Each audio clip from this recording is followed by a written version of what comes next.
guys, I'm Dan. I'm Bob. I'm Mike. This is the Board Game Rundown. Today we're doing a top 10 new to us games of 2024. We're only halfway through the game, through the year, but we're including everything. If we only played a game once, if we did a preview and it's not even the final game, we're including everything. No holds barred for this one, and we're just gonna go into our list of the games that we had the most fun playing/learning so far this year.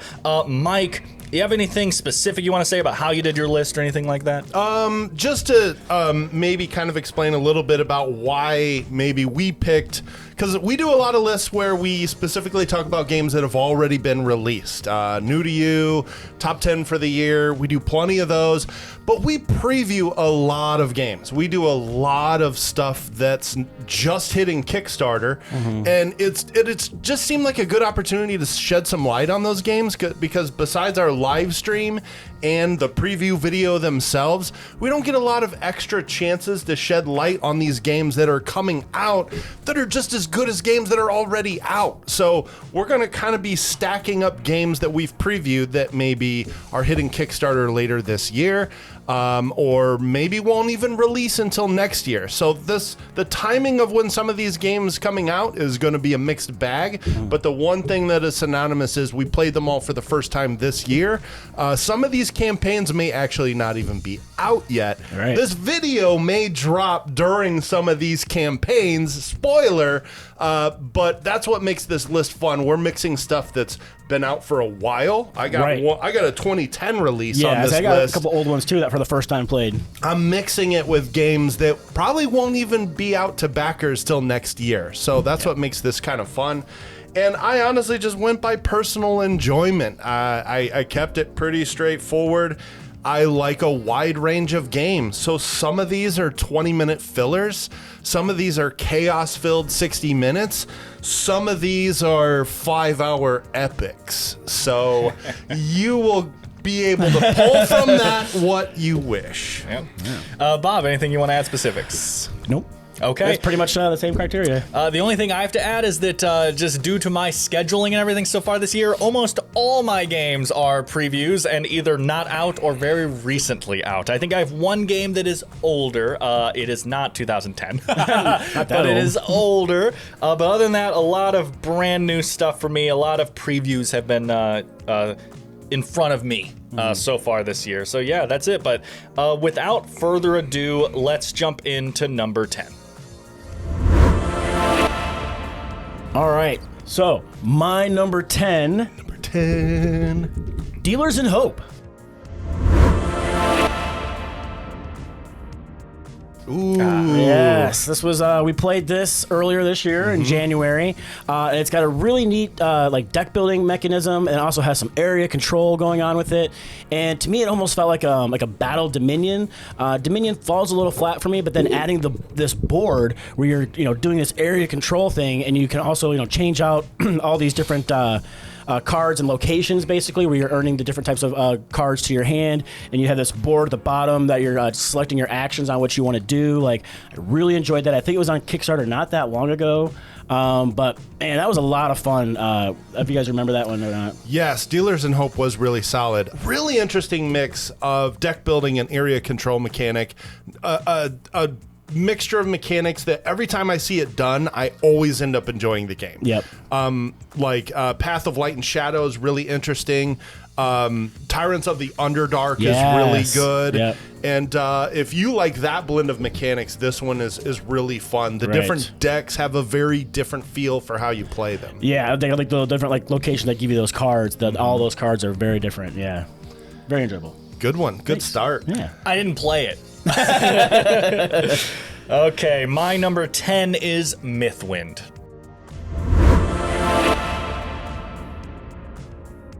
So Mythwind is a crazy sandbox game where it's fully cooperative and everyone basically has their own asymmetric job that they're playing to improve their city. You know, the ranger is hunting and gathering supplies. The guy running the market is selling items to get gold, and all that stuff funnels into the main board, which is your village, and you are just upgrading it, and it's just an open-ended sandbox. You have goals you're working towards, but there is really no end. You just keep playing until you're happy with where your village is. If you watch the preview, I didn't necessarily love this game personally, but I think that I like talking about it. I think that there was a lot that went into this game, a lot of really good design, a lot of really interesting choices, and it's just, I think it is going to hit with a lot of people. I think there's a lot of families out there that are going to want this open-ended, light sandbox cooperative game where, you know, I mean, we've been playing a video game called Albion lately, which is mostly us chopping wood. You know, like we're mining ore. Yeah, it's like farming simulator kind of, and that's what this game kind of is trying to do in a board game thing. You're just doing your job and you're happy with that. You know, it's a purely mental relaxation, get away from life, living this false second life kind of thing. And I think that's going to hit home for a lot of people. So I like talking about it. It is a 1 to 4 player game by Open Owl Studios. And again, if that sounds good to you, check out our video. Again, it got mixed reviews from us overall, but I think it's gonna hit for people. Like, and I think that I've seen online, it is hitting for people. The people that like it really enjoy that game. So I like talking about it, and I wanted to make it my number 10. So that's Mythwind. No, that's a good pick. It had a lot of really interesting mechanics, and it's definitely something I hadn't really quite played a game like that before. So, yeah, kind of fun seeing how the different roles work, because they're all insanely different from each other. So really cool to play back through those with those other roles. I didn't play it. All right, my number 10 is Dodo's Riding Dinos Dodo Dash.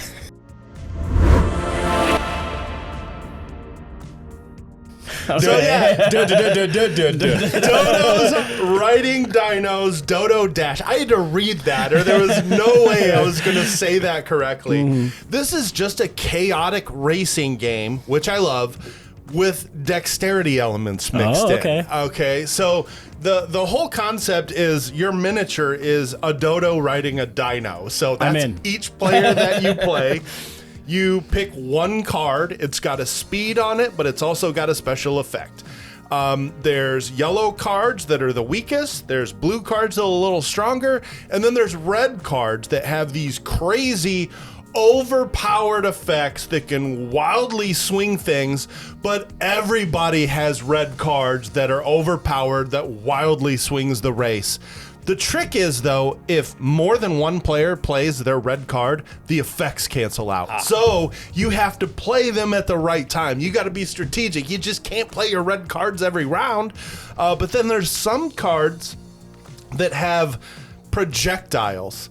And so you actually place an egg on your spot, you flick the egg towards the other racers, and if you hit them, bad things will happen. Wow. So it's just got this really fun, chaotic element mixed with dexterity that adds a lot of fun, and the fact that you're trying to pay attention to not only spamming your red card, you gotta situationally use your overpowered cards. But it was just really fun. It's really chaotic. If you like Thunder Road, Vendetta, I think you'd really like Dodo's Riding Dinos. This was a new standalone expansion for the game, and I haven't played the base game, so I don't know exactly what's different, but it was a ton of chaotic fun. I really had a blast with it. So Dodo's Riding Dinos Dodo Dash. I had to say it one more time correctly just for fun. That's my number 10. Very nice. All right. Takes us down to number 9.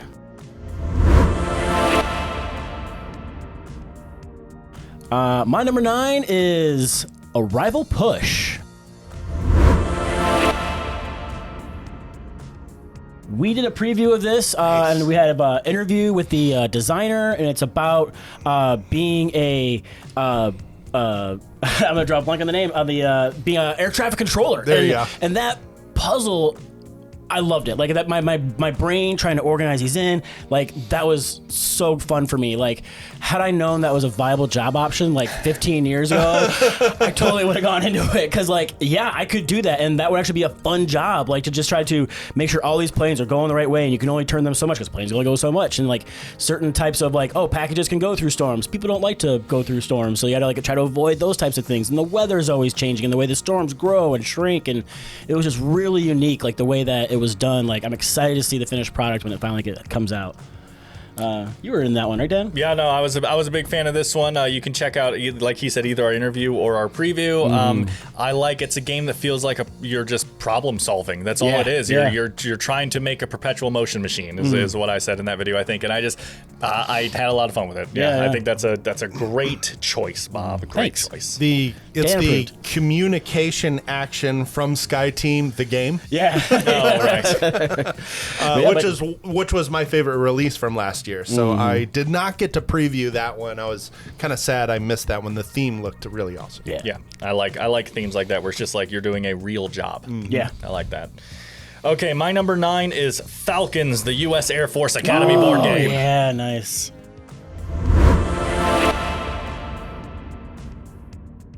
Okay, so Falcons from Trophy Point Games rates you on your merit and character. That's all I need.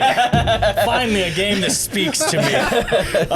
So it's a game of you guys going through the Air Force Academy, and you're basically going around the board, and it has I don't know what to call it. It has the mechanism where you can, so picture there's 30 spaces on the board. You can jump ahead as far as you want. Yeah, you can jump ahead as far as you want, but you can never go backwards. So once you've jumped up to a forward space because you really want that spot, you now just have to keep continuing forward until you get to the end, and then you circle back around, and you go around 4 times, I believe, from memory. So you just have these really interesting moments where people are trying to, go to the spots they want, but also jumping ahead to get the better stuff, but also turn order is in reverse. So when you jump really far ahead, you're not going until you are last in turn order again. Yeah. So you are just sitting there while this person takes a turn, and then a turn, and then a turn, and then a turn, and then finally it's your turn again. So picking your battles on when you want to go is just, I love that in games. What's that? The Search for Planet X does the same kind of time thing where you only get to take your action. Every action takes a certain amount of moves forward, and you only take your action when you're the furthest back. So if you take something that takes 4 time, you're not going for a while. Right. And I really like that, and it fits well in this game.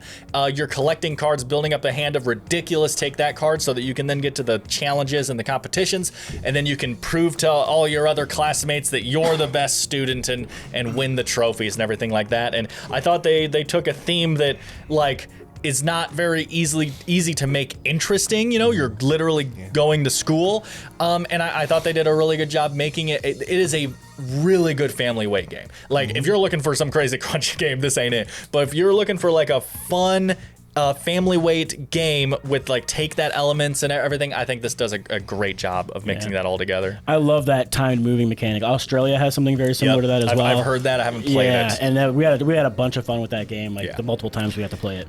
This one was also fully endorsed by the Air Force, which I thought was super cool. It's a theme that you just, again, don't see very often. Right. And I appreciate how thematic the game felt, especially when your character can make or break you at the end of the game. You don't get through Air Force Academy without some character. So I appreciated that. And I like how the back of the book actually had a glossary of Air Force terms, because some of the cards are like, well, what does that mean? Not the description of the card, the flavor text or what the cards are called. They use very specific Air Force terminologies that you would only know if you went through the academy, but they're all explained in the back of the book very thematically. Yeah. So Mike, what's a SAMI? The SAMI was the Saturday AM inspections to make sure that your quarters are clean. So I'm looking at my card SAMI. I'm like, what is a SAMI? And Dan's like, well, Mike, it's explained in the back of the book. I'm like, that's so cool. Yeah, I love that. I love that it's a game, again, because it's family weight. It doesn't need an index that's explaining all the terms. So they go, let's make a fun index instead. I love that. Great move. So that was my number 9, Falcons, the U.S. Air Force Academy board game. Nice. Good pick. That was an honorable mention for me. My number 9 is Path of Civilization. So Path of a Syphilis... That's a whole new game. Path of the Civilization of the Path. Path of Civilization. Yeah, syphilis. Yeah. Oh my God. Tell us more about your path to syphilis. Yeah, Mike, and why I should never go to your house again. So, Path of Civilization. This is a new release from Captain Games. This is a 1 to 5 player game designed by Fabian Gradel. He was the designer of Turing Machine, which was a huge hit. French designer. And this is a really clever civilization game where you're really kind of trying to build up action cards. And these are like multi-use action cards. So some of them, you can't activate both sides of the card. They're either going to activate on their D side or they're going to activate on their C side. B side. Shut up. Okay. I'll stop nitpicking. I can't remember the specific letters. But you have to pick. You can only use one side of the card each time. And that mechanic alone I just really enjoyed because you're basically either collecting resources that allow you to buy better cards that give you more stuff. But I liked how fast every round went. Like everybody simultaneously takes their 4 cards and their 5 cards and plans out where they want to put them, and then you basically kind of resolve them in the turn sequence. Just like, okay, this we're gonna do this, and then we do this, and then we do this, and I kind of like those phases that go really briskly. Simultaneous play. Yeah, it gives me kind of like that smartphone ink vibe where I just real quick, okay, everybody does this. You just lost Dan. Everybody does this phase. Everybody does this phase. It's just very succinct, and we played a 3-player learning game in about an hour and a half. Yeah, a little Beautiful. less. Yeah. It's like 20 minutes a player, so that'll go down with experience. It just felt really rewarding seeing the cards that you're buying better and better cards, and so you're kind of engine building a better path of civilization as you go. I just really enjoyed it. Yes, so to me, like this Civilization game is not quite like a lot of other ones where you have like a main board, you're doing area control, you're building an army to attack somebody. You know, a lot of it is in you're developing your technologies, and then you have these different square spaces out there where you're adding cubes to them, and you're either using them to buy wonders, to recruit leaders, or to deal with the conflict your civilization is. And every other turn there is a fight against like the barbarians and whatnot. But you're really just comparing combat strength for rewards. There's no major penalty for being in last place or anything like that. You just don't get the bonus for doing that. And then every turn you're buying new technologies, and as you're going to draw these 5 cards up, like Mike said, you're going to choose 4 of them to put down. You're going to activate the one, left side on one, right side on the other. The other card's getting buried, but yet all those cards also have symbols on them, like a military or a science or a worship. And as the challenges progress, like depending on how your civilization is done, like this one says, oh, well, whoever's done the most worship is then going to get like bonus points. Well, everybody's going to get bonus points, but you get more for having to either cubes in the civilization thing or the conflict that you're trying to do, plus all the stuff you have on your tableau. And, you know, it also relies on population. You got to have enough population to be able to put your cubes out or to do all this research each turn. And I really like the way it flows. It's got the turn sequence right down at the bottom of the player board, so everybody knows what's going on, what phase you're in.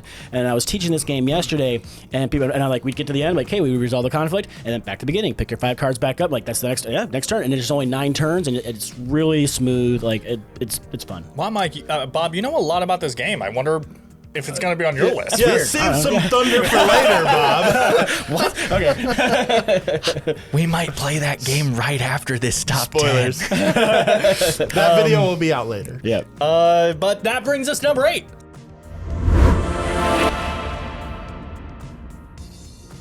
For number 8, I have Dubious. So dubious. I know, right? Sketchy. To me, this like takes one of the best parts about like D&D or like fantasy and role playing and things like that, like the character creation, and makes a game out of it. And you're giving a choice between these 2 characters, and you're giving a choice between these 2 like scenarios or like backgrounds, and you're going to choose when you are and choose when you're not. And then there's these questions that are going to be asked to everybody about all their characters, and you have to try to answer it in a way your character would. You want to kind of like stay in character, and you want to try to make sure that people are trying to figure out who you are, because you're going to get points for people who guess who you are correctly. But if everybody guesses it because you're too obvious, you don't get any points. So while you are trying to lead people in the right direction, you got to be dubious enough to try to lead 1 or 2 people off your track so that you can score your points for it. And every time I've played this game, I've had so much fun with it. And, you know, just the creativity that people have of like talking about their backstories, like, oh, I was a blacksmith and I used to be dead, but now I'm back in town. And it's like, it's so much fun. And like just seeing the creativity of people come out, like that you can see during a character creation type of thing is so much fun for me. I like how you can sort of mix role playing into this game, and because it's got that deduction in it where you want some people to guess it but not others. Really strong like Dixit or like Decrypto vibes where like my clues need to hint some people but not everybody. Yes. And when that distinction is added to clue giving, I really enjoy deduction games like that. It also means that it's a game that's going to develop its own meta within your friend group. Like, oh, I know that Bob really likes Monty Python in the Hunt for Holy Grail, Yes. so you know what I mean. But I can word my answer in a certain way that might hint Bob something that I know no one else will get, and that's good for me. I want less people, not everyone to know. And so that friend meta developing is going to be really fun to see. While I think that Role Player is the game that takes character creation and turns it into a game, Sure. I love that this game is basically intro to role playing. Yeah. Like you want to get someone like Andrew is like super anti D&D even though he's never played it because he's a loser. Right. This is a great way to be like, hey Andrew, here you go. Right. You are a necromancer who is trying to do this. Right. Act in character, come up with a voice, right? That's how you play the game. If you're a fun person, that's how you play the game.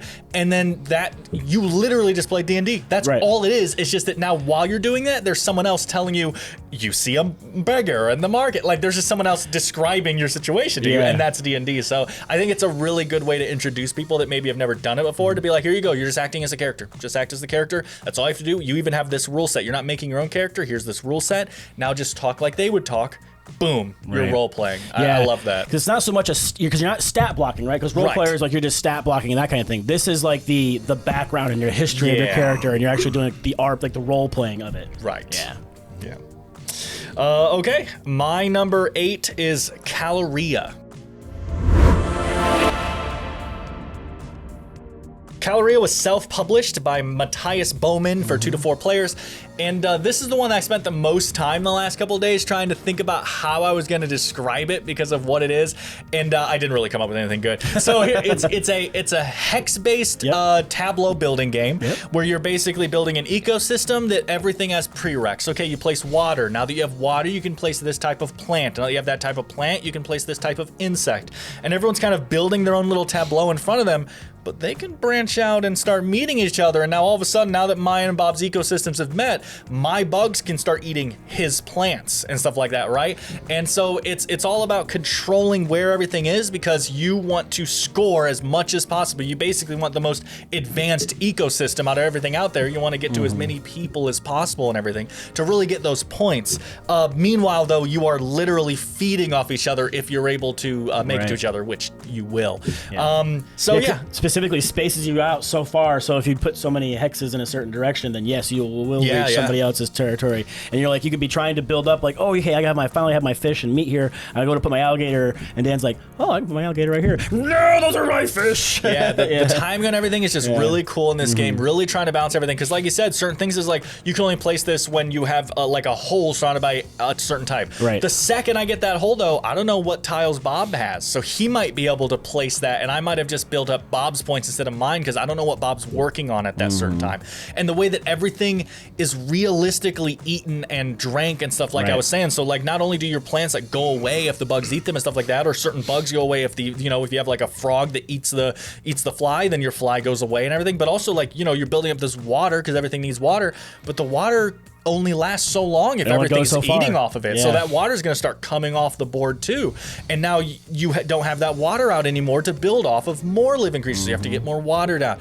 It was just a really, really well done thematic tableau building game. I haven't played many games like this. Like it makes me think of, I know it's different, but it makes me think of a Hive, right? Hive is a very famous hex-based tableau building game where you're kind of like, I don't know. I think Hive is supposed to feel more like a chess type of game. Yeah. But just that tableau building thing. I haven't played a lot of games like this, and then this is like, it's almost like supposed to feel like a Civilization game. Like you're building out your ecosystem, and you need water to get plants, to get insects, to get amphibians, to get humans, when you're building all that out. It's not a civilization building game, it's an ecosystem. Exactly, that's what I'm saying though, because like when you think of it though, thematically, it's like the same thing. It's just instead of building a human civilization, it's just much earlier in the civilization. Exactly, it's pre-human civilization, there you go. And so it's interesting how you pick up on that feeling while playing is all I'm saying. But yeah, so Caloria, I had a really fun time with this, and I'm really looking forward to them having different biomes that they're coming coming out with Yeah. and mixing that together and stuff. So I think it's a great game for like schools and teachers and stuff like that. I think that'd be fun for like a biology club or something. you right, know? for sure. Yeah, I should give one to my niece. She just graduated. Look at that. Biology person. Yeah, now that she's out of school, Now you she's out should of give her school, I should give her something to give her learn. something. Yeah. 3 years to graduate. Yeah, but that's Caloria. Yeah. All right. My number 8 is Donuts.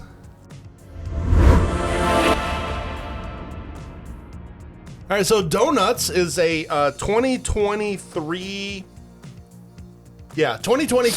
Bruno Cathala release. This might be the simplest game he's ever put out. And basically you're trying to connect 5 donuts. Yep. 5 in a row. In a line. Yep. That's it. That's it. Okay. Except there's a catch. All right. So when you place a donut out, there's a line that shows you where the next donut must be placed by the other player. And it's either going to be a straight line going horizontal or vertical, or it's going to go diagonal. Then the other person places a donut, and it's also going to have a line that tells where the next player has to place a donut. Keep going until somebody has 5. The catch of this game is if somebody places a donut in between 2 of your donuts, it inverts those donuts into your donuts. So you're trying not to leave gaps in your Donuts. in your donuts. Don't leave any holes in your donuts. Yeah. Don't leave any holes in your donuts, because it'll flip those over, and that's big. Because Yeah. then 2 of yours become theirs, and it sounds so simple, but sometimes these games that have very simple rules and very basic hooks just get me. The simplicity and the genius of this game, it doesn't matter that there's hardly any rules. I thoroughly enjoy playing this. I've been playing it on BGA quite a bit. It's a game I could teach to anyone. You can get kids to play this very easily, and they will enjoy it. It's a 2-player only game. You can pick it up really cheaply online. I just think if you like a fun 2-player abstract that has a lot of interaction, 10 to 20 Donuts minutes. is a home run. It Yeah. takes 10 minutes to play, and it's got a lot to consider every time you're placing your donuts out. I really enjoy it. I really like that the board is in like 4 pieces, and they're double-sided. Yeah. And so you really have a lot of variation on how that board is going to be set up.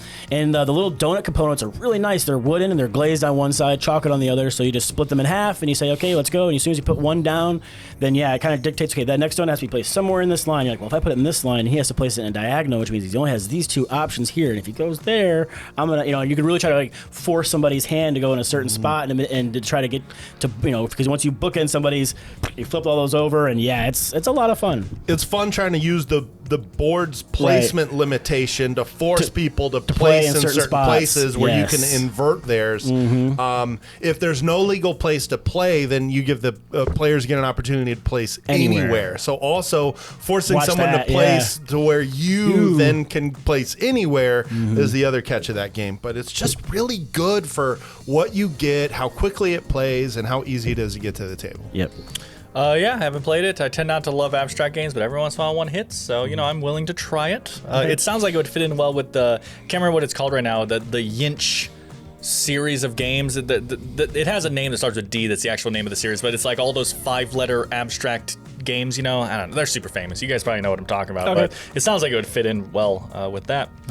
But I guess that takes us to number 7.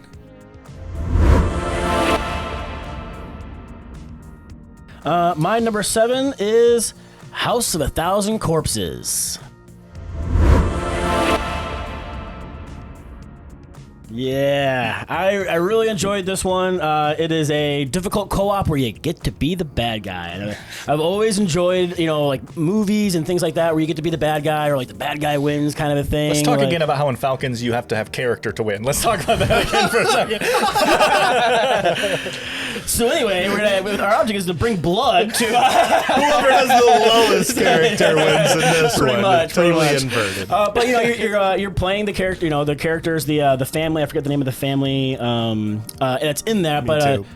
You're playing as one of Captain Spaulding, Baby, and a couple of the other ones, and you are searching through these decks, and you're looking for victims, and you have to take those victims and you have to deliver them to, like, I'm going to say Dr. Doom, but that's the wrong name. And you got to watch out for the sheriff. The sheriff is wandering around, and he's going to block, your movement and this and that, or he'll make you drop, the victim that you're carrying. And as long as you get enough blood to the Dr. Doom character, then you win. But if not, you're going to lose, and you only have so many turns to do it.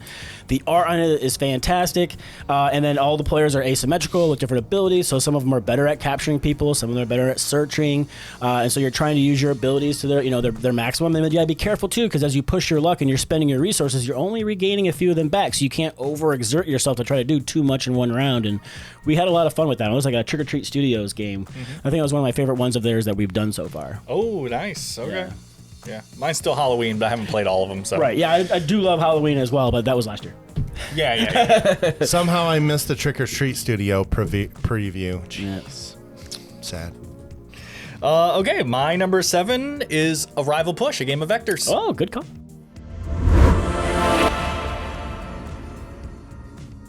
Yeah, I mean, Bob already talked about it. It's I really liked it when I played it. I like games where you play real life jobs and they have to make them entertaining. I always bring up Endangered as kind of my example, where in that game everyone is just playing a dude. I'm a lawyer, I'm a zoologist. I don't know, and you're just trying to use your real life job in order to help the game state, and that's what this is. You're an ATF controller, air traffic controller. Yes. ATM machine. ATC. and you're using your flight paths to try to guide your planes into a way that gets them to land once per turn, and you can get in each other's way, and with the weather to can ask permission, mess you up. Well, kind of. But they have to grant it to you if they can. Yes, that's what I'm saying. It's not really ask for permission. It's more of notifying the person. I'm going to go there, just so you know. Unless and technically, if you're a jerk Spencer, you can be mean, right? Like, I can say, hey, I need to move into your space here, and you can purposely move your plane into that space. I have to go that way. Because as long as you move your plane into that space, they can't. Right. So you can go out of your way to stop them, but like, you're usually hurting yourself more than you're hurting them by doing that. So, it was really fun to me. I really like that perpetual motion machine of you try to get your planes in a line and then just keep that going. And if something messes that up and like kind of causes a turn, you're like, uh-oh, trying to get everything back in that line. It was fun. It'll be coming out before pretty soon. Yeah, I think we're like maybe a month away from that Kickstarter. Something and I liked, they had they pigeons in the airplane. I thought that was funny. I know she was talking about maybe having to change some of the art. Yeah, they were talking about multiple options. Yeah, we'll see what they end on. But I really kind of hope they keep the pigeons. Yeah, the designer Danielle Byram. I don't think we actually said it earlier, but we did interview. My favorite joke I think in the game was on one of the cards. There's two birds, and one says it's a bird, and the other one says it's a plane. And that's it. And I think that's hilarious. I love anti-jokes. And so just having an anti-joke ripping off the Superman thing is very funny to me. I thought that was pretty good. But yeah, that's Arrival Push. We have quite a few videos that you'll be able to check out. So all right. My number 7 is The White Castle. The White Castle was a 2023 release from Devir, not to be confused with those succulent sliders that we so often crave. I'd much prefer one of those, though. There's been this trend I've seen where some, I guess we'll just call them strategy games because Euro doesn't mean anything anymore, but where strategy games just seem to be running longer and longer. Like, if you want a good strategy experience, you got to commit 2 hours to the game. I don't think that always needs to be the case, and that's why one of the reasons why I enjoy The White Castle. This gives you a fully fulfilling, satisfying experience, and with 2 players, you can play this in 40 minutes. And it's one of those games that when we were done playing, I immediately wanted to play it again. Now, I know there's some people that think it might be a little short, but I think there's something to be said for games that leave you wanting more when you're done playing them. And I think The White Castle encapsulates that perfectly. It's got a really interesting engine build where you're also taking different workers off your board that builds up income phases, and then the more workers you have on the board, the more powerful your income phase is if you choose to use it. But it's essentially a dice placement game, which I love. I love the variability that dice offer over just workers themselves. Just a very fascinating kind of engine builder with these dice mechanics mixed in. I really enjoyed it. I want to play it again. We only got to play it one time. And there's a new expansion that's already out for it. So I can't wait to play it again in the White Castle. Yeah, see, my thing is when I go to White Castle, it's like I don't just get 2 sliders and a drink. I'm like, give me a 30-pack, you know? And it's going to take me 2 hours to eat it, and I don't care. That's because what you just said is when I go to White Castle, I want to hate myself. Exactly. You know? I'm going to punish myself for this decision. That's the goal, at least. I understand. But yeah, but it was a little too short for me. I do enjoy a more longer, much longer game. And it doesn't have to be 2 me too hours. in general. I haven't I'd rather played do it. like an hour and a half is fine.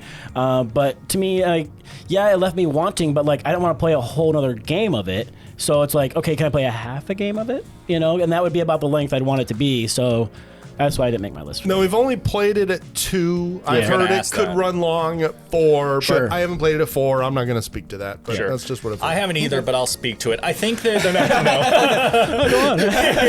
This guy knows what he's talking about. That's right. Yeah. But I want to play it again, and I want to check out the expansion. If you still don't like it, I'll buy it off you.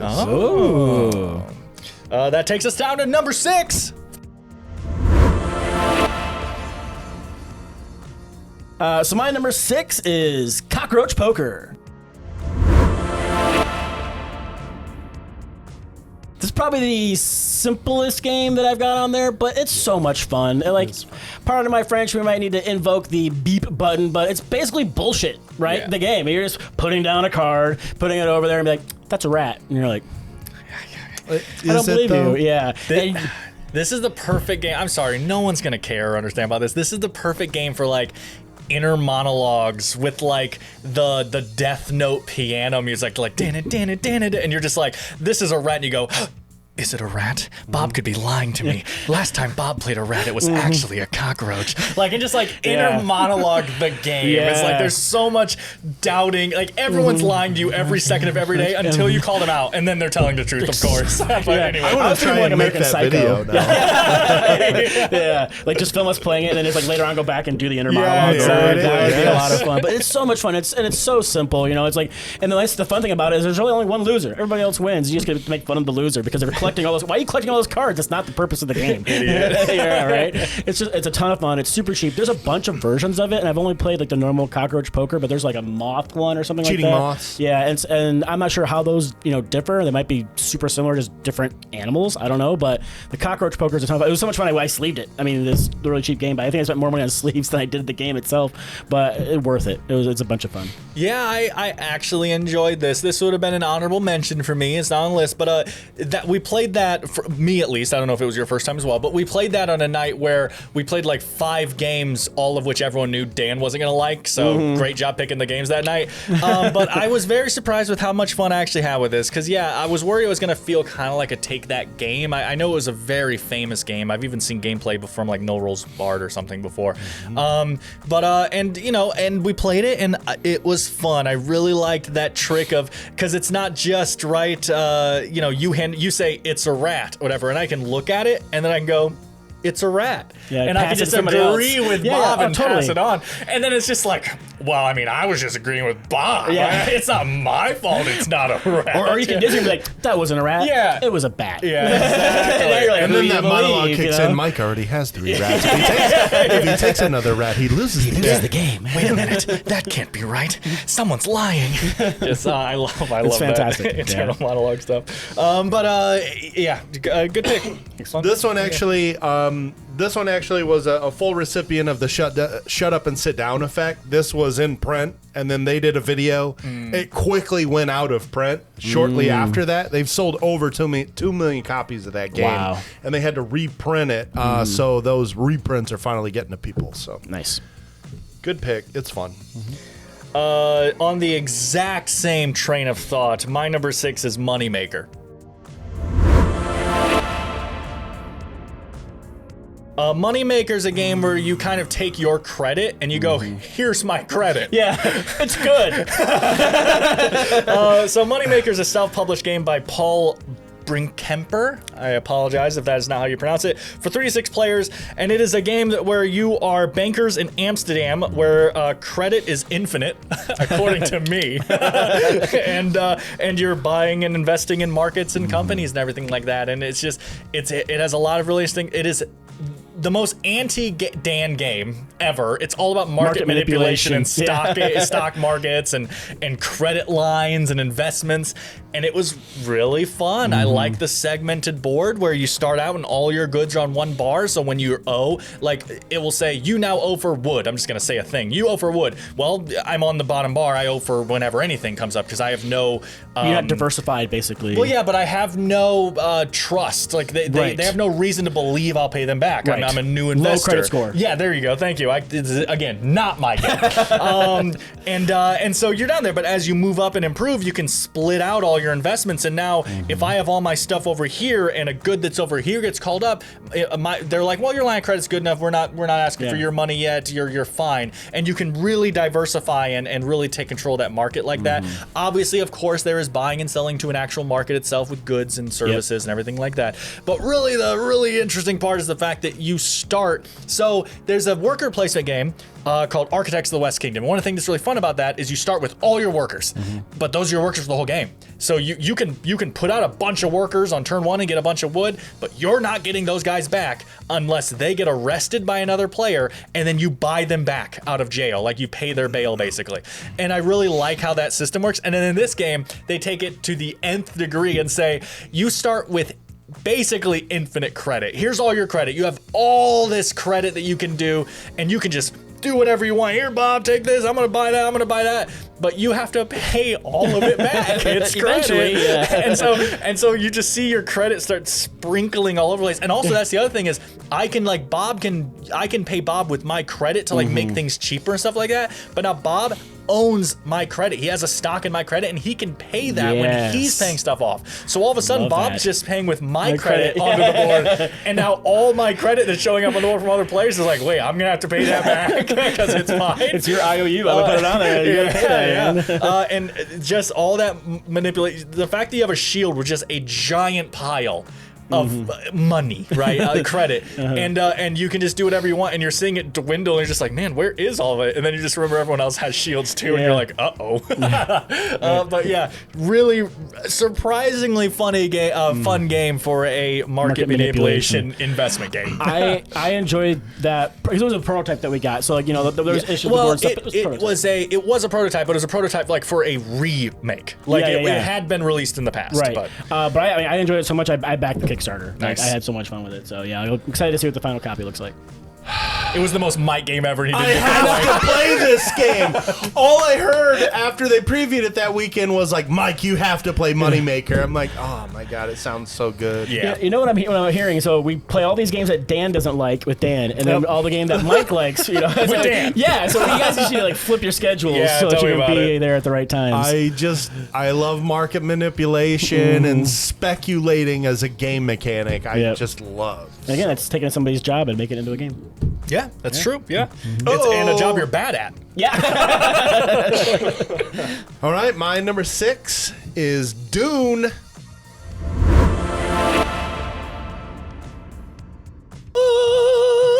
So Dune, the big boy version from Gale Force 9 2019 release.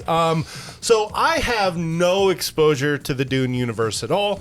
And what really made me want to look into the Dune universe, quite honestly, is how much I love Dune Imperium. I love that game. It's one of my favorite deck builders of all time / worker placement. But it's not very thematic to the universe.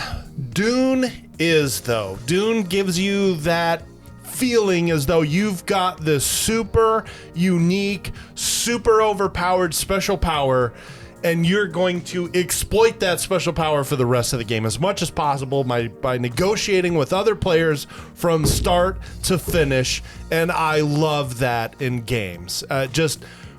I picked the Spacers Guild, so I had basically I could put out as many troops as I wanted, and I just had to pay the bank, but all the other players had to pay me in spice. So that was like my income phase. And so it was just, man, it was just so epic. It's not a territory control game. That is how you win, but really you're just kind of trying to wheel and deal your special power into getting things that you want. Trying to get, not agreements, not negotiate, we Treaties, merged. yeah. We merged into Alliances. alliances. Geez, why couldn't I think of the word alliances? But just trying to figure out the key alliances that you need to win the game. There's a lot going on. Bidding on those super powerful cards that you don't get to use see. in battle. You don't get to look at them, but Dan was Dan playing the character that can look at them, and he was able to leverage that information for trading. Just an incredible game. Yeah, this is it's. So we've said before, like Bob, I know didn't exactly love it because he wanted an area control game, and like Mike just said, it doesn't really feel like that. I've said that before too. This is gonna sound like a knock to the game for some people, and that's totally understandable. It's not a game for everyone, for sure. The thing is, it's an area control game where most of the time you win on accident. Like not like on accident, but like you're not like actively trying to like do some crazy move. It's usually tricking someone into letting you win. You know, like you're usually trying to come up with a deal or move in a certain way that someone has to, like, I move forces here so that Mike fights me here so that I can sneak in the back kind of thing. Like, so I don't exactly mean on an accident, but like it doesn't feel like you're area controlling. It just feels like you're manipulating, almost like that area control game where you're all worm tongues.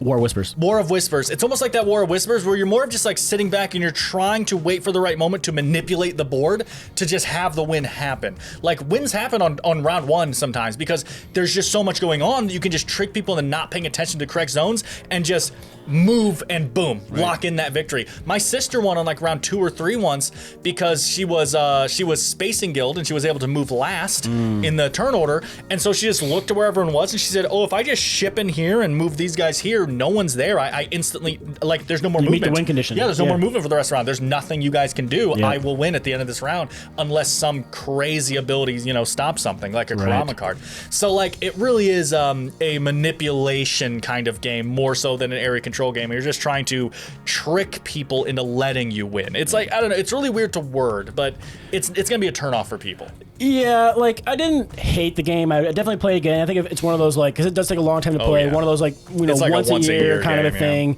But theme-wise, Mike was right. I feel like this Dune game to Dune, it's kind of like what Rebellion is to Star Wars. Like, if you want to feel that theme come through and you love the Dune theme, that's the version to play. Like, I feel like Dune Imperium is the better game. Oh, sure, I agree. But theme-wise, I do feel like this, like, it really puts you in there. The only thing that was unthematic to me was that I, as the Fremen, was teamed up with the Harkonnen. Yeah. Well, you didn't have to. So it's a bad deal, folks. It's a bad deal, all right?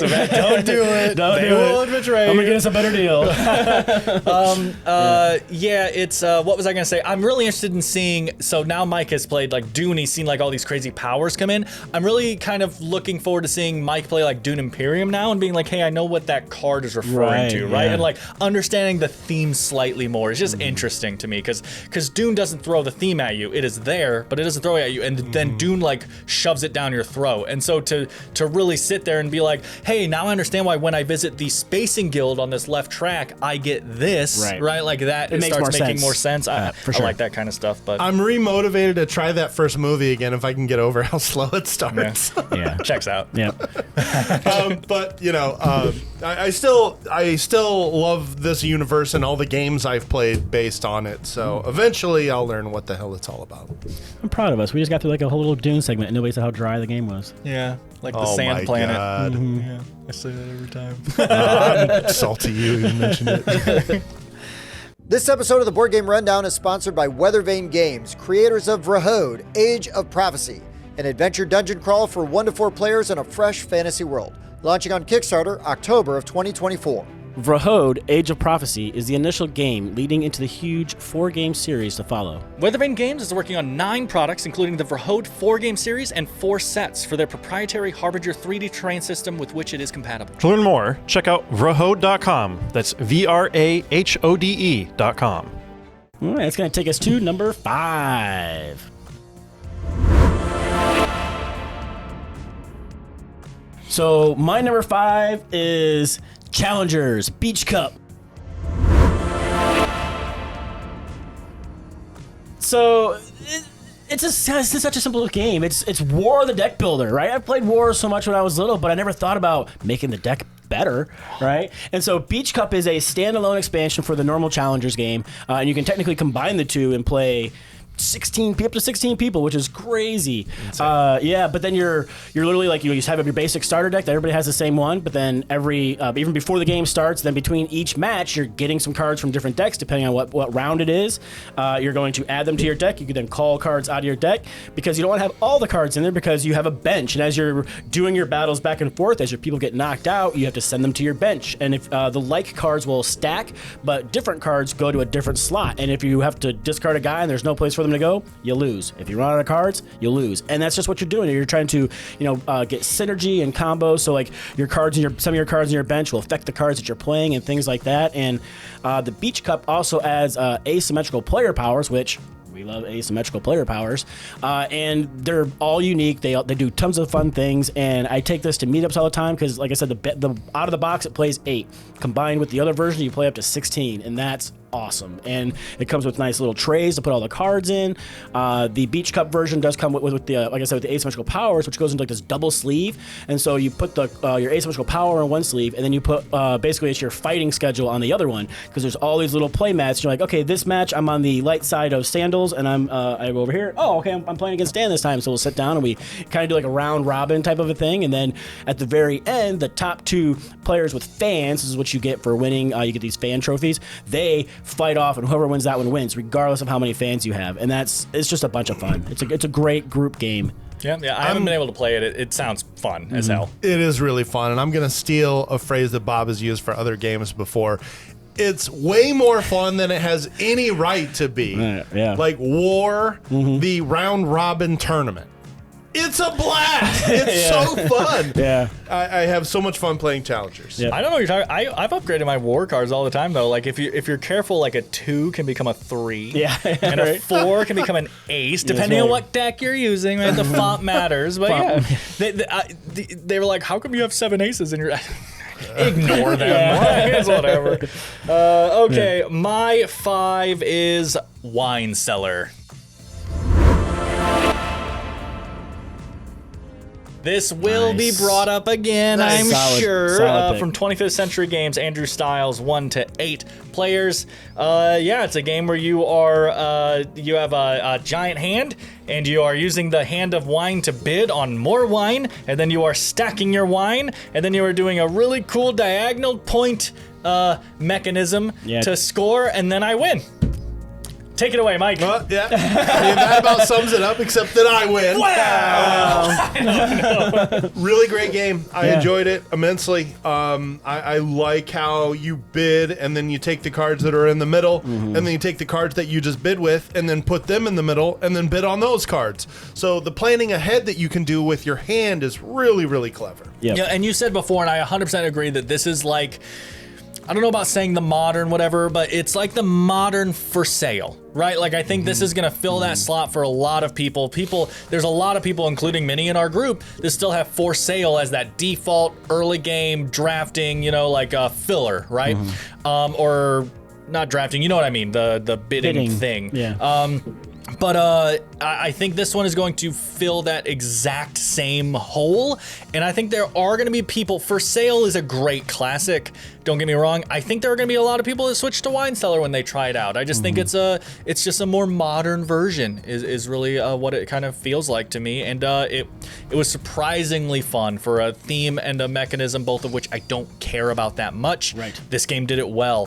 There's a lot of really good design choices going with the size size and shape of the cards, which will slightly change. The size and shape of the cards, the way the flags are on there, the flavors and everything, the flavor text that's on there that describes stuff. They did a really good job here, and it was a fun game. I really like how the card you use for bidding then becomes what's available for auction next round. It's And it doesn't hurt that it's got that Vincent Dutrait art that just really makes it pop. That one's going to be available on Kickstarter either late May or early June. This video may be out when that hits, so we'll see. Yeah. Great pick. Hey, good. thanks. Pretty good. Oh, okay. My number 5 is Dandelions. So these guys haven't played this one. This is a 2 to 3 player game from Allplay. It's in one of those little small square boxes. This is one of the best roll and move games I've ever played. So you basically lay out these tiles in a circle that sort of ends up looking like a flower. Actually, it's kind of cool. Like a dandelion? You're gonna roll right. You're gonna roll all of your dice, and then you are going to use them to move your figure around to the different petals, and then you stop wherever your dice leaves you, and then you put the die on that tile. At the end of the game, it's an area control scoring. So the more dice you have on that tile, the more points you're going to score for the area control. And the tiles go from like 1 to 8, and the higher one is actually a modifier. So the more dice you can leave on the higher numbered tiles, is that modifier. But what's interesting is the different spots that are available on there. So like on the one spot, I don't have the game in front of me, but let's say there's 5 spots and you have a 6. So you have to put your guy on the second tile then, because he's going to go 1, 2, 3, 4, 5, and then stop on the second tile. If you're able to land on somebody, you get a double activation of your dice. So if you land on somebody with your 6, you'll then get to go 6 again. So there's this really unique mini game of trying to land in places where people can't land on you and get a double activation, but also leave your dice strategically on these petals to have the most dice on those tiles. And it's so simple, it's so fast, but it's incredibly clever. I did not expect this much from a 15-minute roll and move game. And I was incredibly impressed with how easy it was to play and how strategic it actually is, because where you leave those dice matters immensely. Super impressed with Dandelions. Is it a better roll and move than Candyland? Way better. Bold. It does not take the crown that Cubitos has for me, but it's up there. It's really good. I guess that's a roll and move. It But is. Yeah. Oh, it is. I never would think of it that way. But I Stretch guess that it out is. a little bit. The Dandelions from Allplay. It's a 2022 release, and it's in that small box, so you can get it cheap. It's a no-brainer. Go get it. Yeah, no, it's that sounds interesting. It's so stupid. Every time I hear Dandelion, I just think of the voice. I think it's the rhino from Ice Age or something that's like, the last dandelion? Like, every time I hear that word, I think of that. And I don't remember if that's what it is, but I know the voice. Every time, because you've talked about Dandelion multiple times, in the past few weeks or whatever, and every time you mention it, I just hear that stupid voice. I can't not hear it. I ended up buying it. I loved it. All right, it's going to take us to number 4. My number 4 is Skyrise. So, I didn't know you finally played it. yeah, I did twice. Oh. Played it again yesterday. I tell you what, I'm usually not super big on bidding games, but I have played 2 bidding games this year that I have been really impressed with. Mike, stop celebrating. But no, Skyrise is I got the deluxe version. Now, I don't know if the standard version would have as much appeal to me, because I'm a fancy bit kind of guy, so I did get the collectors. I got like the nice buildings instead of just the blocks of wood, but it is beautiful, and the storage solution is fantastic. The cards are like this black with like a gold etching on the back, and Like I said, I taught it to three new people yesterday, and they all loved it. And it's great. You start out, with these buildings in Era 1, and they all have these values on them, and you can see everybody's values all around, and they're all different. And you're putting out a bid on a territory. The next person can then choose to take a higher cost building and place it anywhere adjacent to you, or they can pass. If they put it adjacent to you, your bid comes off. Now they have the high bid, and you keep going around until everybody passes or nobody can beat them, and then they get to take control of that area. They flip their building back over. They take the little chit that was on there, and they get to put it in their board. And what that's going to do is that's going to make that colored territory worth more points. Or it's going to be a letter, and those letters, there's like 4 or 5 different little builders on the side, and they've got different like point values that are hidden. And so once you get that letter, you get to take it and peek and see how much that tile is going to be worth. So if you want to go after more of those tiles or go for a different tile that's going to be worth more points. And then you're going to collect all those to the end of the game. Once one person has put out all of their initial buildings, then you're going to then you get to choose your wonder card, which is another thing I like too. So you get these wonder cards at the beginning that give you these special scoring abilities, and you don't have to pick until later on in the game. So even if you're new at the game, you're not making this decision at the beginning of the game that you have no idea if you're going to be able to do it or not. You don't know what it means. So you get halfway through the game, you're like, okay, I'm getting close to getting that one. I'm going to keep this card right here. And then in the second era, you'll gain more buildings plus your wonder, and your wonder is kind of like a I win bid, right? So if you're going around no matter what, and you're like, you know what, I really want that area, I'm going to put my wonder down, and then you're going to get to score your wonder card, and you're going to get to control that area unless there's one card that says that your wonder can beat somebody else's wonder, but it's just a one-time effect. But no, it's really fun. It's got area control, so that's what really brought me into it, because I was like, oh yeah, it's bidding, but it's area control.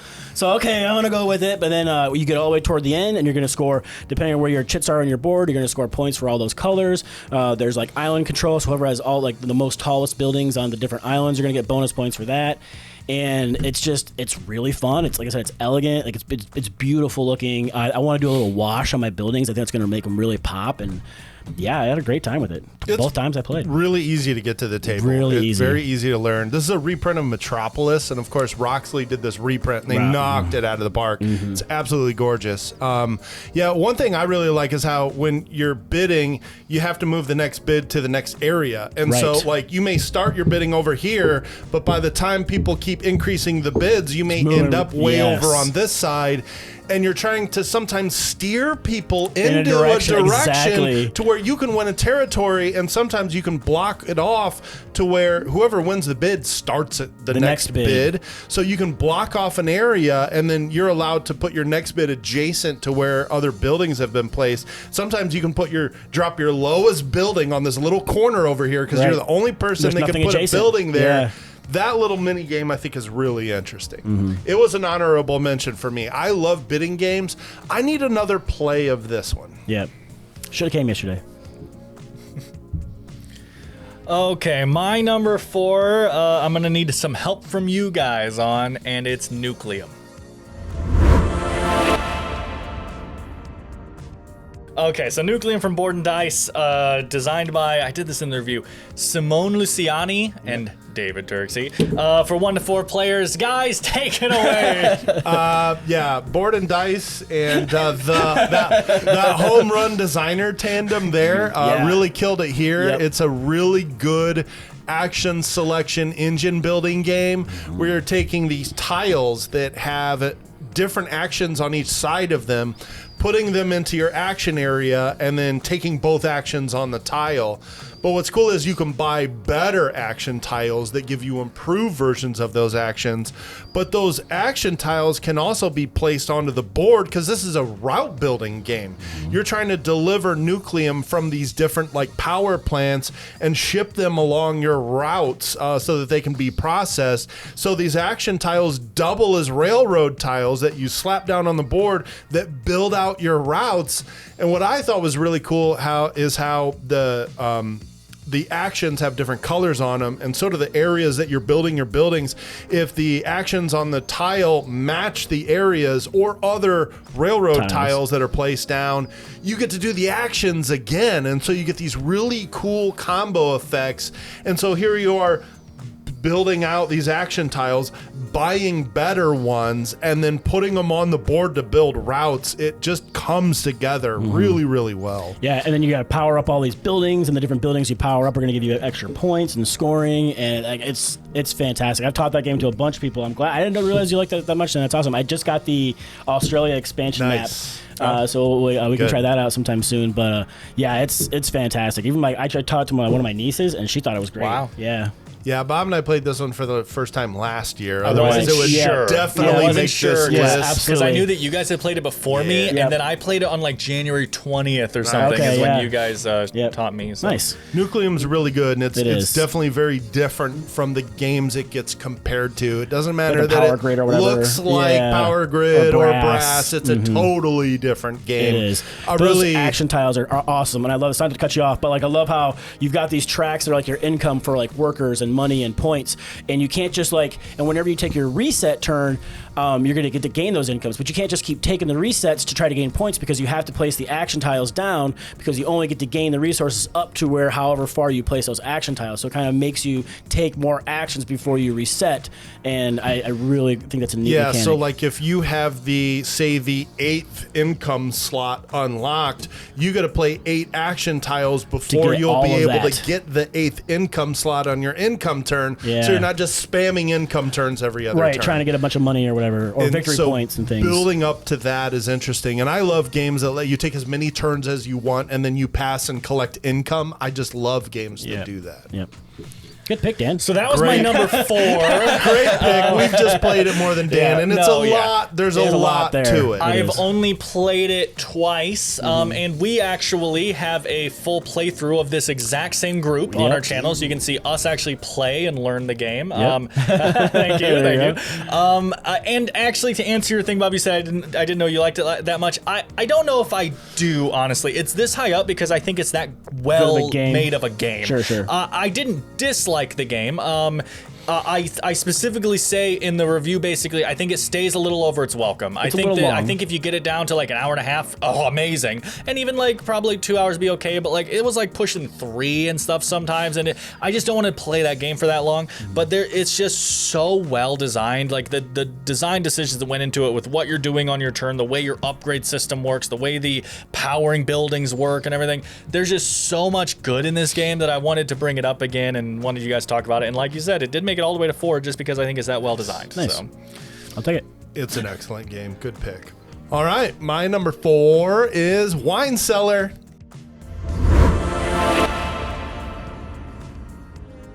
All right, so Wine Cellar, 25th Century Games, Andrew Styles design. I love bidding games. I love For Sale, and this feels like a modern, fresh take on For Sale. Oh, okay. With Dutray art, it supports 8. It's essentially simultaneous play. I really find a ton of value in strategic games that can support 8 people because it's a really hard player count to support. A lot of times when you get to 8-player games, you're dipping into party games or social deduction games. And it's nice to be able to play a strategy game that supports that many people. It doesn't take 2 hours, 3 That hours. doesn't take forever. You don't have to split the table. Hey, everybody's here. Let's play this first. And I think it's so good. I'd play it 2 or 3 times before I play anything else. I think Wine Cellar is excellent.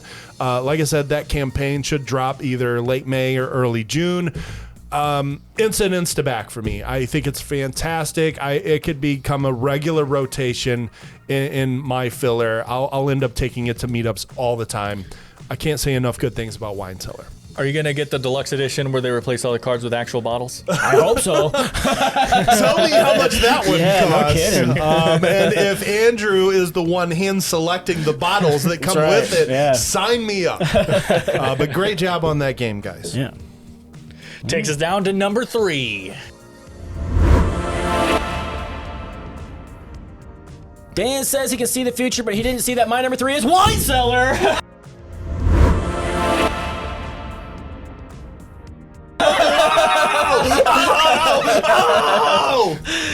Yeah, and like just to kind of sum it up, it's elegant, right? I mean, just the simplicity in the way things are done, but the deep thought. It's good. We said everything already. I just wanted to surprise them that it made it that far for me. Another bidding game. Nice. Yeah, 2 bidding games this year. That I made love it. games like this. So to see that like this game made the list, I'm I love it. It's great. Doesn't Tim have the copy right now? Gosh dang. No, I thought I saw it sitting around somewhere. Didn't I? Ooh. We might have to grab that and play it. Oh, it's right there. Yes. Yes. It's laying outside like it should be. Because you store your wine. Lay down. Okay, my number is that where we are? My Yes. number 3 is Ostia. So we technically have a video on the expansion. I don't think we actually did a video on the base game, but we included our thoughts on the base game in the video. It's by Skellig Games, designed by Totsuka Chua, for 1 to 4 players, and it's a trading in the Mediterranean game. But it has a fantastic Mancala player board thing you're doing, where you have ships on this player board, and you are picking them up and dropping them one by one Mancala style, and you're taking the action that you end on. So you're doing you're taking the action you start on and getting the supplies you end on, or the vice versa. It's one of those two. So the spot you start on, the spot you end on are both proccing every turn. And then on top of that, there's this whole, like I said, train in the Mediterranean, where you're moving your ships out on the board and you're getting the resources you're landing on, and getting to the end gets you end game points. And there's a bunch of stuff going on. And we played with the Pirates expansion specifically, with that you have to fight pirates to go far. You have to hire soldiers. There's a lot that goes into this game, but I was just truly surprised with how well done this game was for a game that's kind of explained as trading in the Mediterranean. It's really fun. I don't think Mike was able to play this one either. Stop previewing games. I want to preview when I'm out of town. I know. I do not make those decisions. I enjoyed that so much. I backed the Kickstarter on that to get the the expansion. I'm happy. I wasn't sure. That Mancala was. It blew my mind, right? Yeah, because as you pick those pieces up, then you're like, okay, I get to activate that action like so many times those pieces. Then you're going to drop them around, and you're trying to like pick some up and keep building up other actions. So when you finally do that one action, you do a big action of it, and man, it's so satisfying. Yeah, I talked in the video. I really liked. I had a thing where I was talking, because every once in a while, it's a game of setup. A lot of the time you're looking at 3 turns ahead. What do I need to do to this action's going to allow me to take this action next turn, to take this action then following turn, and that's the one I actually care about. So I have to start now, right? Yep. You have that turn sometimes in that Mancala system where this turn, all I do on this turn is I pick up my ship and I move it once, and I get 1 good, and I get to take that action, and it's a weak action, it's whatever, and it's kind of feels bad, but it's because that now next turn you're picking up 12 ships and you're going go, and so satisfying. It's very satisfying. Honestly, the most surprising part of that game to me was having to teach. I don't remember if it was you or Spencer, but someone had never played Mancala before, and having to teach someone Mancala was just interesting because it kind of feels like explaining chess to someone, right? Like or backgammon, I guess might be a more might be a more specific thing because it's such an old classic that people haven't heard of it, and that's weird sometimes when you run into that. But yeah, it was interesting being like, oh, Bob, you don't know what? Okay, so this is how this works. That's just how that was interesting to me. Super cool. Yeah. I love Mancala games because I've been a huge fan of Trajan for a long time that uses a Mancala. And Five Tribes? Five Tribes uses a Mancala. I know Crusaders uses a Mancala, which I haven't played that one yet. Me neither. That looks so but good. I just think more games could use this mechanic, and I was really disappointed I missed that one. But if you guys like that one, I got to show you guys Trajan sometimes. Yeah. I'm interested. The Mancala mechanic is really, really cool because like you said, sometimes you're just doing these tiny little setup moves, but then when you get to your grand turn and you're moving all your bits at once, it feels excellent. And sometimes you can set that up multiple turns in advance, and it feels so good when you see it play out. Good call. Yep. Nice. Didn't get to play it though. My number 3 is Venos. So a 2010 Vital Lacerda game made my list. I played it for the first time just a few weeks ago, and it blew my mind. I was super impressed with this game. I talked earlier about how I wish not every heavy game or strategic game went 2.5 hours. I think you can have fully fledged strategic games give you a fulfilling experience in under 2 hours, and there aren't a lot of games that are pulling that off. And here's 2010 Vinhos to just slap me in the face and go, you can play a heavy game in an hour or an hour and a half with 2 or 3 players. what? Yeah.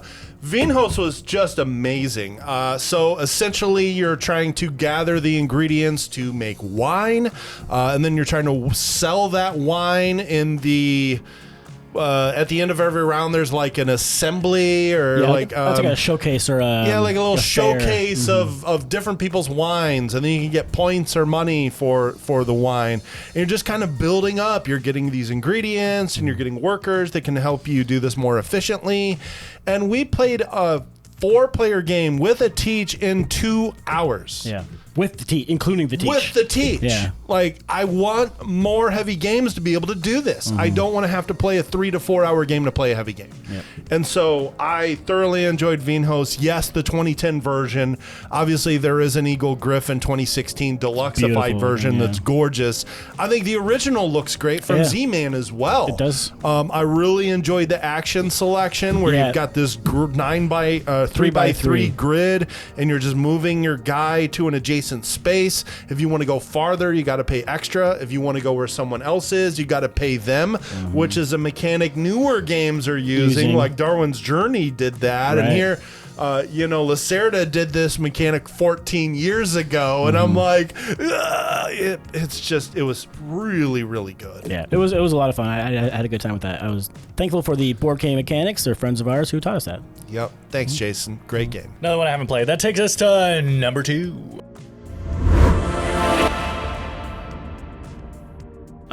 My number 2 is Rococo.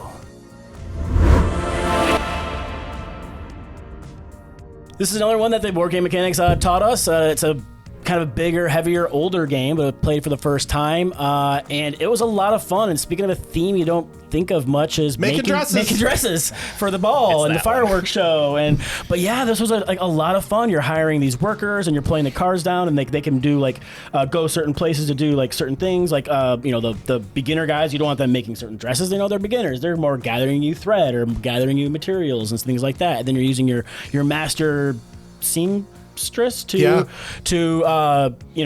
build your beautiful dresses and your coats, and then you're displaying them on this map, which is like an area control. And then at the end, the people on the highest floor have a chance to buy a spot on the roof to watch the fireworks to get more points. And it's just a really neat kind of area control, resource management game. And we played the old version, but I did find a decently priced the newer Eagle Griffin game, and the art on that is fantastic. It's gorgeous. The storage solution is fantastic. It's got like the trays for everything, and yeah, I had a lot of fun with that. And it took us another one of those, kind of a heavier game, and it took us 90 minutes to play. Yeah, it was great. Yeah, it's medium. It's not too Too much. heavy. It's not super heavy. But yeah, I just like how we talked about this. It's kind of a mixture of deck building and some area majority. You want to have the most dresses in this area to score points at the end of the game, or this area to get a bonus at the end of the game. And I really like the combos. If you buy a card, you can use that card right that away. round. Yeah. So those games that allow you to extend your turns as long as you can go before you run out of stuff to do, keep buying cards and you'll get 2 or 3 actions while other people are just watching you perform those extra 2 or 3 actions. I loved it. It was really good. Yep. Okay. My number 2 is quite dubious.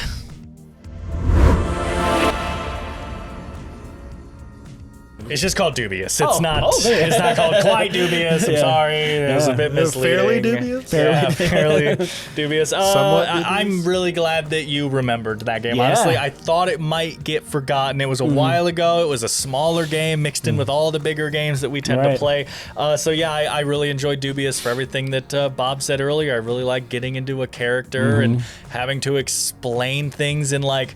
From their point of view. It's like interesting to try to have to word something cleverly with like 5 seconds preparation time. It's not like you have all this time to prepare all your answers. It's just you're asked, so like let's say I was a knight who is secretly a spy for another kingdom or something, right? Is like my occupation, my secret. And then someone says,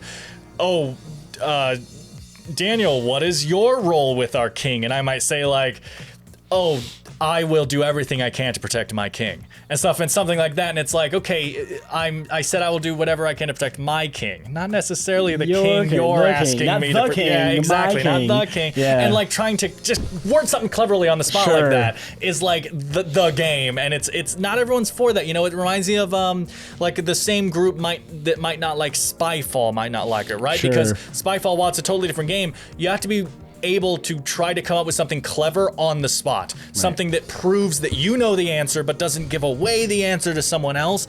And that same, you know, brain nerve that's working on that is going to be working on this, trying to answer the questions here. Now, again, you don't have to be great at the game, just answer the question. But you do have more fun the more into it you get, the more clever you try to be, and the more that when you answer someone, one person across the table goes, oh, and everyone else is like, wait, what do you mean? Yeah, and that's where the game really is, I think, and it's very fun. So yeah. And I think it should be noted too that while all of our examples have been fantasy based, there are technically 3 different scenarios or settings in there that you can choose from. Yeah, there's fantasy, cyberpunk, I think, and then Victorian. Victorian.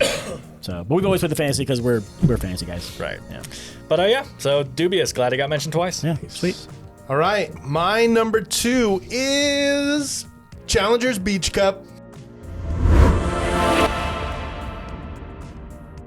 Number 2 is War. So yeah, War. War, the deck building builder. tournament. That's right. It's just so fun. I love building up my deck different ways every time.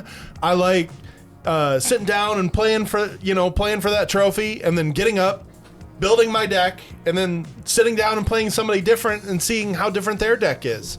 And then after I've played, like several rounds, looking around, okay, who's got the most fans? Who's got the most? Do I have a shot here?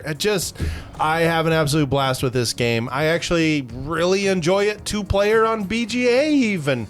I really wasn't sure it would work that well as a 2-player game, but I still really, really enjoy it from 2 all the way up to 18. It would be insane to play more than 8. We have to try and pull that off sometime. How many players did we play at Pat and Julia's? We just played 8, didn't we? It was 8. So yeah. I've done 14. Oh my gosh! Awesome. I have to see that. It's just so fun. I've just never seen anything like it. Or something? Okay.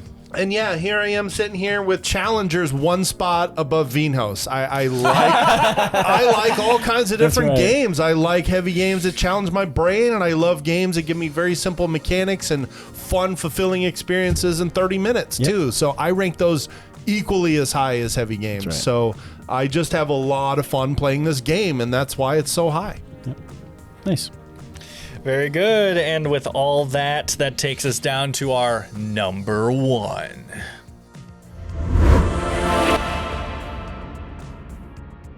So my number 1 is Path of Civilization.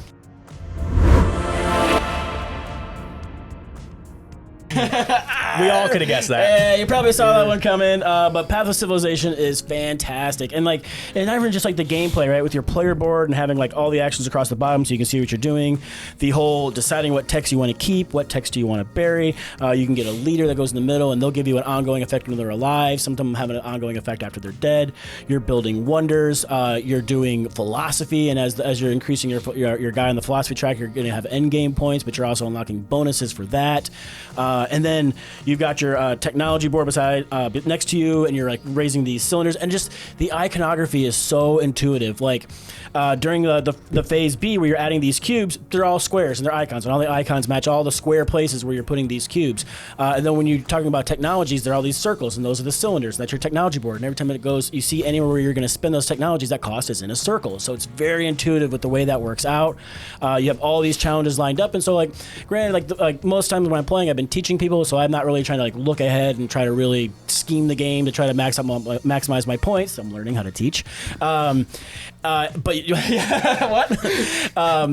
but once everybody knows how to play, then you can really kind of look ahead and try to see okay, well, that challenge wants this challenge is going to want that, so I'm going to start working early game to try to make sure I'm scoring more points for those challenges. And it's just even like the storage solutions that it came with. Like, so all these techs, there's like 5 different tiers of technologies, and there's these tray systems, and all the tech cards go in there, and they all nestle on top of each other to hold all the cards in there, and it has a plastic cap that goes on it. So you put all that inside the box. So when it comes time to play, you take the cap off, you go boom, boom, boom. There's all your technology cards all laid out, and then as you take technologies, you get a bonus for taking that card right away. And those are just stickers that you put on the side of the tray, on the side of those wells in the tray. So like, I take this one, that's going to grab me those bonuses. And I mean, it's just, like I said, the iconography is so intuitive.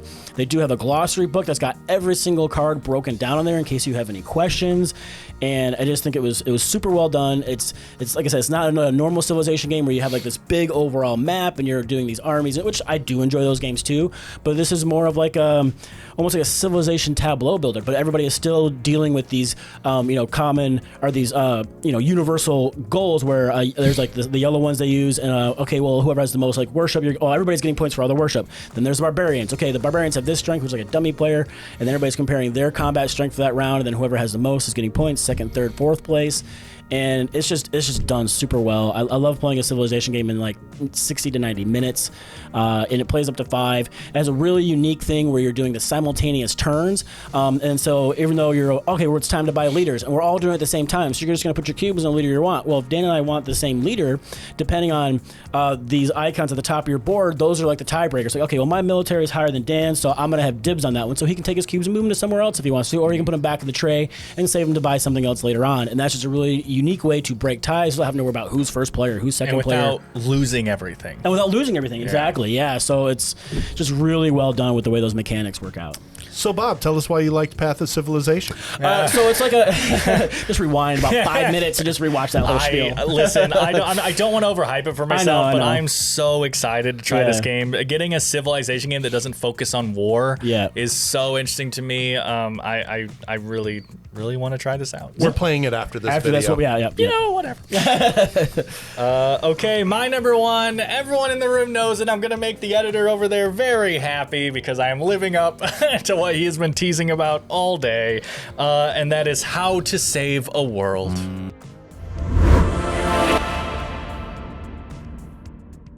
Nice. Yes. How to Save a World by Burnt Island Games and designed by Yuval Grinspin. I'm very sorry if that is mispronounced. For 2 to 4 players. It is a game where an asteroid is heading towards Earth and you hire Bruce Willis. No, wait, that's not. That's not right. That's not right. No, an asteroid is heading towards Earth and you basically are like scientists preparing Earth to as best as you can. So you can either charge the laser, you can set up a defense grid, you can just get everyone ready for evacuation, and you're basically studying and improving all these advancements while getting yourself rewards in return. And resource management, there's crazy, it's not that crazy, but to me it was because I did terrible with it. Hand management system in there where you have your hands are your actions and you're playing them and then you're picking them all up. And to get more cards, they get more expensive depending on how many cards you already have. So it's almost like a retroactive catch-up mechanic. Right. It's like if you're further ahead, everything's more expensive for you,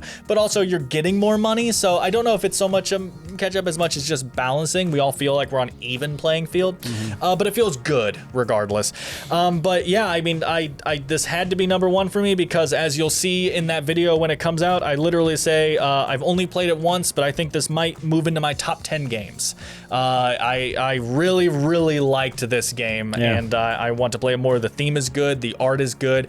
The frickin' round marker is a giant literal asteroid that moves across the board towards the Earth. Towards the planet, it's so good. Oh, it has this incredible system where you have scientists on planet and scientists on the moon, and depending on where you go, they will automatically transfer to the other one at the end of the round. So if I have everyone on the Earth ready to transfer to the moon, I'm not going to have anyone on Earth unless I take one of my guys on the moon and make sure they're on a spot that transfers to the Earth for free.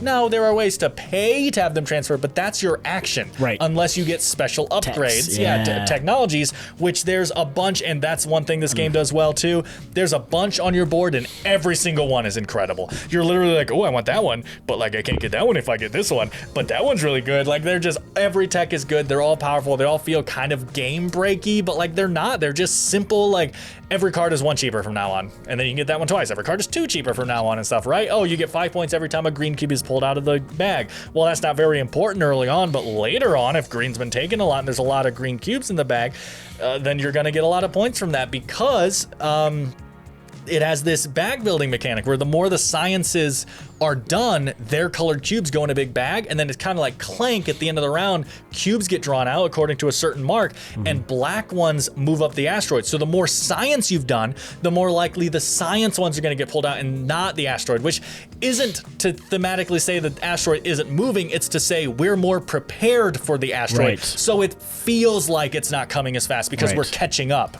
to being able to defend it. There's so much good in this game. I had a really good time, even though, again, I did terrible. I came in last by a lot. My engine fell apart really early on, but I was looking at this game and I said, this is fantastic. I cannot wait to play this again. I'm not sure how I didn't log this game, and that's how I picked my list. That should have been on my list.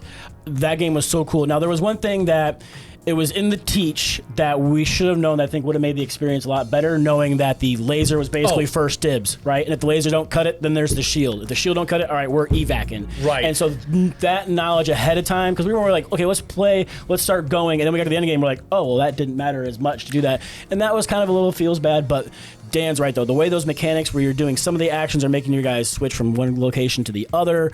The cards you're getting also have like tags on them, and then like a lot of the actions you're taking, you can power them stronger with tags. And so you play a lot of like, if you play a game like Dominion and you get those cards that are worth points, and it's dead weight. Those cards that are worth points have tags on them. So while they might not do anything themselves during the game, you're using them to fuel your other actions and make them stronger, and that felt really good to do. And the technologies all felt super strong and worthwhile, and yeah, it was fantastic. I had a great time with this. I will definitely be backing it when it comes out, but yeah, it was a great game. You remind me of one thing I really like, because yeah, the cards have tags, and like you'll go to a spot that says collect 1 green resource for every 2 earth tags you have, right? So that's like what the tags are for.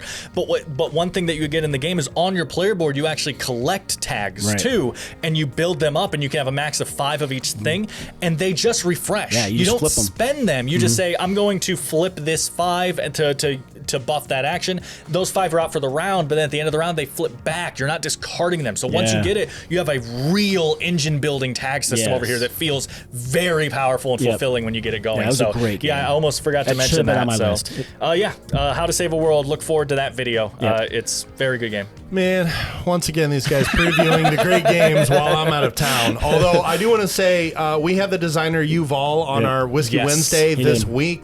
He'll love to hear that this was number 1 on the list. And since it was your pick, I'll do the plugging. This hits Kickstarter May 21st. We got a preview video coming out. We're also going to be streaming the Tabletop Yes. Simulator the Sunday before it drops. Yeah. So I will get to play it before it goes live. Yes. And I'm really looking forward I'm to hoping it. I get to sit on that. Because all the guys are raving about this game, so I'm super excited about this one. And Yep. Yuval's a first-time designer. This Yeah. is his first published game. Crazy. Yeah. Yeah. So knocked out of the awesome. park. Out of the planet. Nice. Out of the atmosphere. It's out of That this, too. it's out of this world. There you go. There Dang we it, go. man, We're all idiots. I'm just gonna go. My number 1 is Rococo.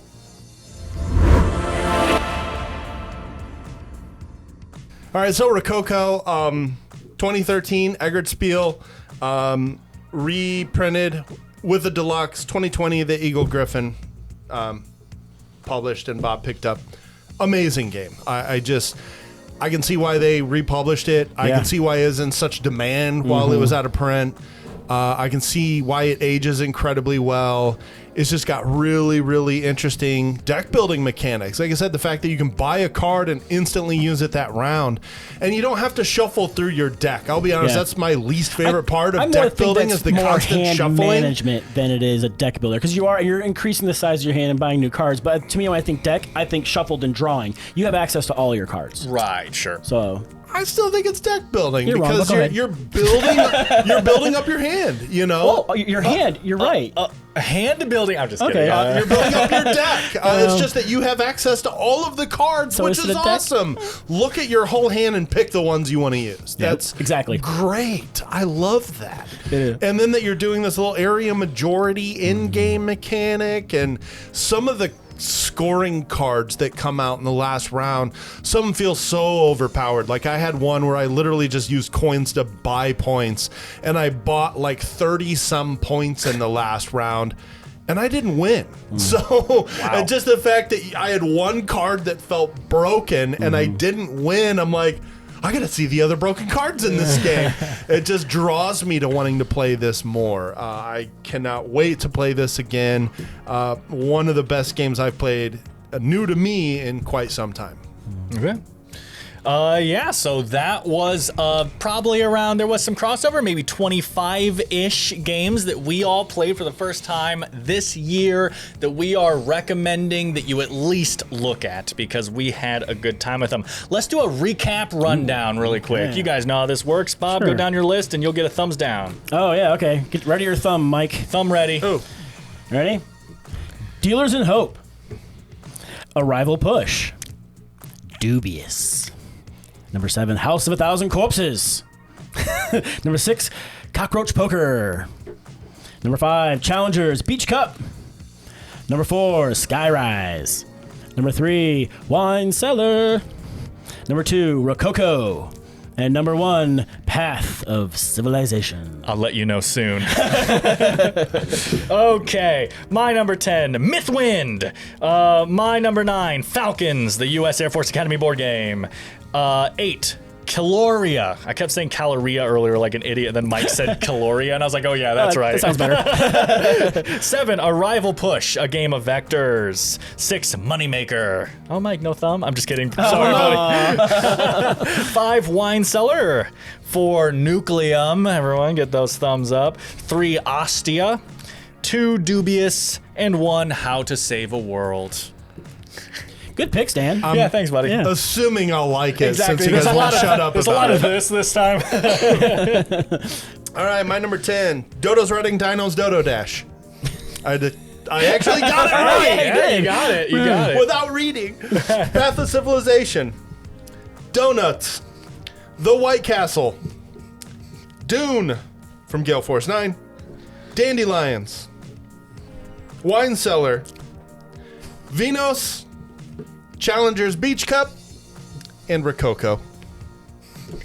Not bad. No thumbs down from anyone. I mean, dude, you could have done it for Dune, and you were kind. I did thumbs down White Castle just because. Oh, okay, I didn't see it. Yeah. So again, our top 10 of previews, Kickstarter campaigns, and games that are already out. Some of these may not be out till next year, but that made it kind of a fun mixture of games. Right. And we don't, again, also talk about games we preview much outside of the preview videos. So it's fun to give those games a lot of exposure because almost all of those are indie publishers. Yeah, a lot. So it's nice to be able to, give them an extra love for the campaigns they're creating as well. You guys have any honorables? Yep, I do not have any honorable mentions that haven't already been mentioned. The one honorable mention that I did want to say that was not mentioned is dropships. Oh yeah. I thought that was super interesting. You got this like big walled off kind of area, and you're literally dropping your ships and all the resources and stuff down on this map, and things are bouncing around, and you're like moving your ship and trying to collect stuff. And I thought that was an interesting mechanic, and it was a lot of fun. Yeah, that could be an honorable mention for me. I honestly had forgotten about that one. Yeah. But yeah, a game where everything is about literally dropping Dropping it on the in, table and stuff yeah. sporadic, and then you just have to deal with the With where it consequences lands. and Yep. everything. Yeah. I got a couple that didn't get mentioned. I did have Falcons. I did have Dealers in Hope. I played Bonanza finally for the first time this wow. year. Wow. Really fun old Uwe Rosenberg trading game. I love trading in games. I like the fact that you can't shuffle your hand, and so you're forced to trade. You either have to plant the first card in your hand or trade it so that you can plant it. So just adding a trading mechanic into what's a very simple game, I thoroughly enjoyed. And War Chest, which is older, kind of tactical two-player game. Is that a card game? It's got cards that determine how your troops are manipulated, Okay. like how they work. But essentially, it's really like an area to control game. You're trying to really eliminate the other player, and there's multiple different sets that can be mixed in that changes the style of play. So there's multiple different styles that Right, that you because can I might be use. thinking of the wrong game, but I thought War Chest was one that almost has the Magic the Gathering type gem symbol where there's like blue, green, red on the chest. It and then does have that on Okay. the box, and I think that just represents the different sets that you Exactly, can use. yeah. So the different cards change how the chips are played each round, and the varying different types of play styles is wide ranging. I thought. So Gotcha. Lots of replayability and very good game, and it's been out for a while. So Cool. Guys, thank you very much for watching this video. Don't forget to like if you liked it, subscribe if you want to see more. We also have a Patreon that will be a link in the bottom if you guys feel like helping out at all. No pressure. And let us know in the comments any games that are brand new to you this year that you think is worth mentioning, maybe that we didn't mention, or if you agree with something, you're like, I played that too, and you're right. That game was really cool for 2024. We want to hear all that, but thank you very much again for watching. From the Board Game Rundown, I've been Dan, Bob. Mike, and we will see you next time. oh my God, watch out! Oh my God! Should have evacuated. That was it. He just fell over. I thought we were going to implode.